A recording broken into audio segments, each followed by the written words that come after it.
would Star Wars be better if there was real science in it? Now, there's movies out there that do have real science in them. There's the movie Gravity, has a lot of real science. No, it doesn't. There's the movie 2001. It's got some real science in it. Some real science and some weird stuff. Some weird science. There's also movies that have, like, no science in them. Like, there's Deathbed. It's a movie about a bed that eats people. Sharknado, you know, enough said.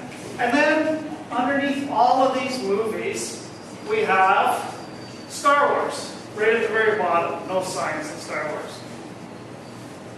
Now, I want to ask a question to the audience. What is the purpose of going to a movie? Why would you go to a movie? Yep. To have fun and to explore the adventures of characters and fantasy worlds and explore adventures. That's right. You go to a movie to have fun. Nobody really goes to a movie for a science lesson. And I don't want to pretend that that's why people go to a movie. You go to a movie to have fun. But I want to ask the question to the audience, would the movie be more fun, or would the movie be better if there was real science in it? Like, who thinks the movie would be better with real science? Show of hands. Okay, quite a few people. Who thinks that it's fine as it is without a lot of science in it? Okay, so we have some people who think it would be better with real science. Some people who think it's better without a lot of science. I don't want to say no science, but without a lot of science. So let's look at some of the aspects of the movie, and we can decide amongst ourselves if we think it's going to be better with actual science or without science.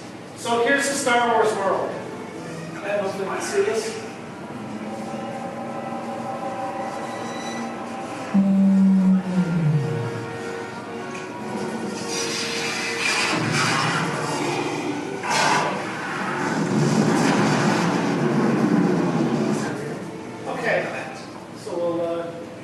So there's some scientific things in there, things that wouldn't happen in real life, or things that you wouldn't see in real life. And I saw a hand up here.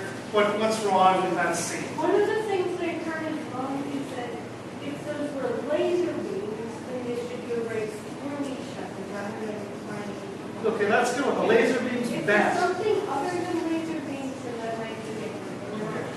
What else? When Alderaan exploded, you heard the sound. That's right. What else have we got? When Alderaan exploded, you could see an explosion as, you know, they're firing oxygen, which they don't have in space. Okay, so you're getting out some good things. The sound is a big one. There's no sound in space. So when you see this, and you see this in science fiction movies, you get these big explosions, lots of sound. So I'm going to ask the question then. Would the movie be better like this?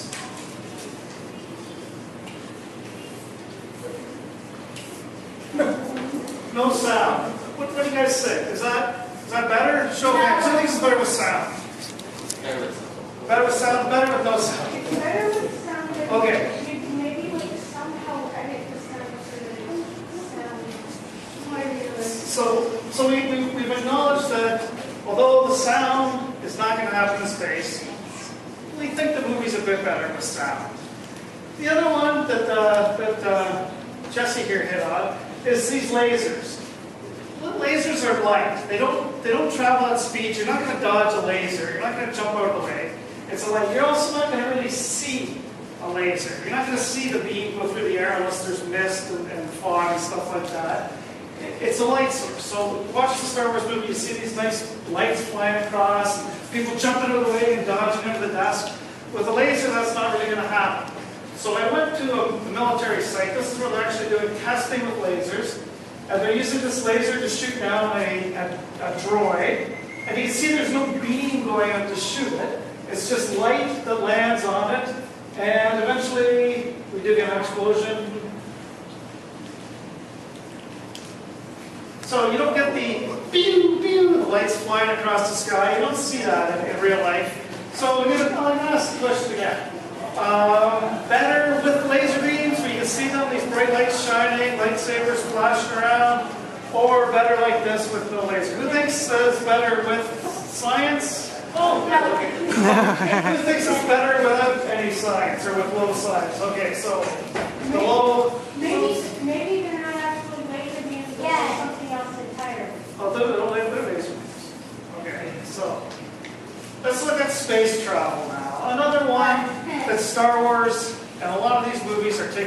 lot of liberties.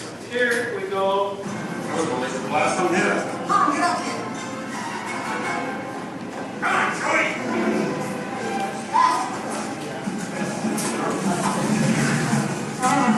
I said so. What are you doing? You're actually going into an asteroid field. Crazy to follow us, isn't it?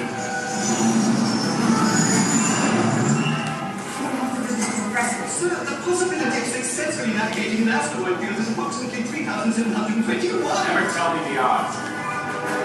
Okay, so a few science problems there. Any ideas? Yep. There's gravity in the spaceship. Yeah, that's a good point. The spaceship. Well, the gravity. Actually, I wasn't even thinking of that, but that is a good point. Okay, another one. Yeah. It seems to be, there seems to be light from several sources in space without a designated single source like the sun. Okay, I didn't think of that one either. the one I thought of. What's your So thought? that the asteroids are too close together? The asteroids are way too close together.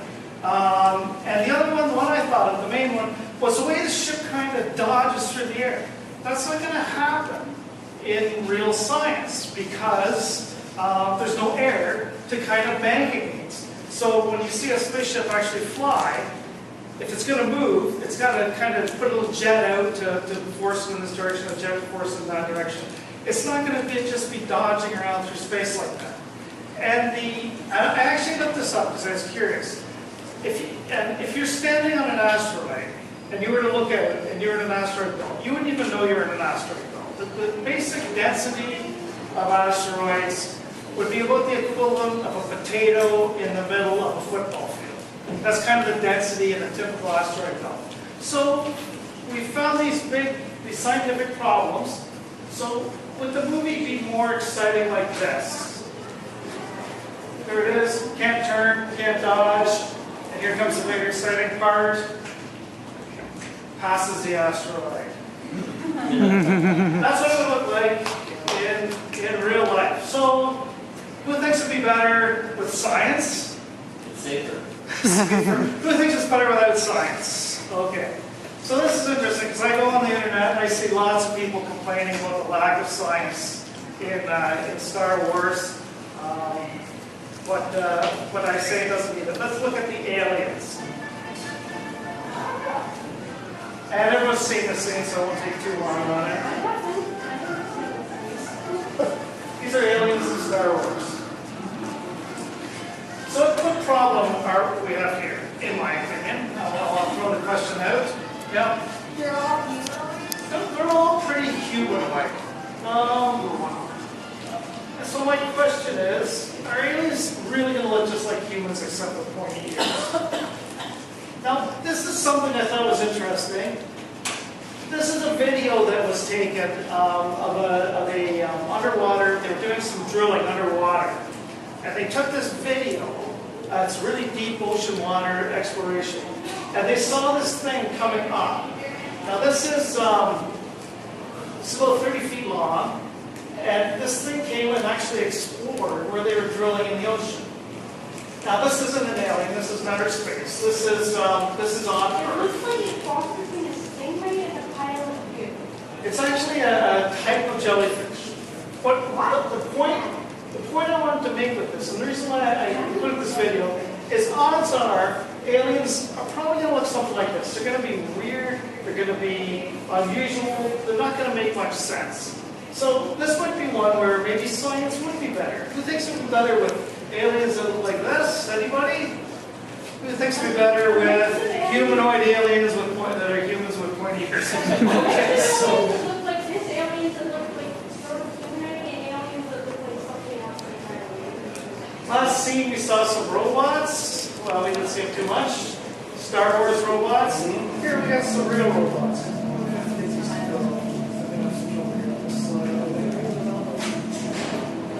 Anyways, all these should be moving. It's like, Okay, I have to get this next one. I had actually written a part about the pod racers, but then I saw the news trailer for Jurassic Park. These are some actual that actually cover like a pod racer on 会第一个就是它的 Here comes the big action scene. 它能根据自身行驶速度和周围车辆的距离，计算出最安全的行驶区域。可以。 So basically, I think I'm running a little bit of time on that, or how much? 3 minutes. Okay, actually, let me take this question. Sorry, I thought I was getting low on time. So the land ships in the future likely aren't going to be racing around. They're probably going to be these safe, conservative ships that move around. Now, I wrote this before I saw the new Jurassic Park trailer.